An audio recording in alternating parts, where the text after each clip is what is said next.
আসসালামু আলাইকুম রহমতুল্লাহ। একজন মুসলিম হিসাবে সূরা ইখলাস নিশ্চয়ই আপনি বিশ্বাস করেন। আল্লাহ তাআলা এই সূরার মধ্যে বলেছেন, লাম ইয়ালিদ ওয়া লাম ইউলাদ, অর্থাৎ আল্লাহ তাআলা কারো সন্তান নন এবং আল্লাহ তাআলারও কোনো সন্তান নাই। এটা অবশ্যই আমরা সবাই বিশ্বাস করি এবং আপনিও বিশ্বাস করেন। যদি আপনি একজন মুসলিম হয়ে থাকেন, তাহলে বড়দিনের অভিষেক আপনি কীভাবে করেন?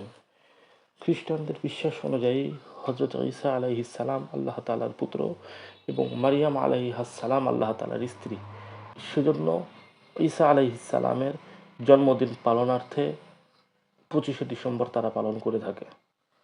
আমি এবং আপনি যদি সেদিন উইশ করি একে অপরকে বা খ্রিস্টানদেরকে, এবং এটা সমর্থন করি যে এটা বড় কোনো কিছু না, শুধুমাত্র শুভেচ্ছা জ্ঞাপন, এটা মনে করার পরেও আমার ঈমান থাকবে কিনা এটা চেক করা উচিত।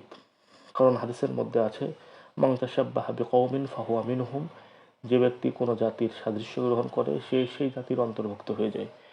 আর ওই জাতির ঈমানি বিষয় হচ্ছে আল্লাহ তাআলা বাবা হতে সক্ষম এবং আল্লাহ তাআলা বাবা এবং তারও সন্তান আছে।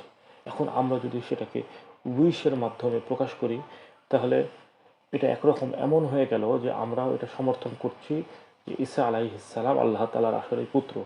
তাহলে কি আমাদের ঈমান থাকলো? আমরা কি মুসলিম হয়ে থাকলাম, নাকি আসলে আমরা খ্রিস্টান হয়ে গেলাম? এটা চিন্তার বিষয়। সেজন্য মাঝে মধ্যে আমাদের ঈমানের ব্যালেন্সকে চেক করা উচিত। কারণ ঈমান কমে এবং বাড়ে। এমন যেন না হয় কমতে কমতে আমরা কাফের হয়ে গেলাম। আল্লাহ তাআলা আমাদেরকে হেদায়েত দান করুন।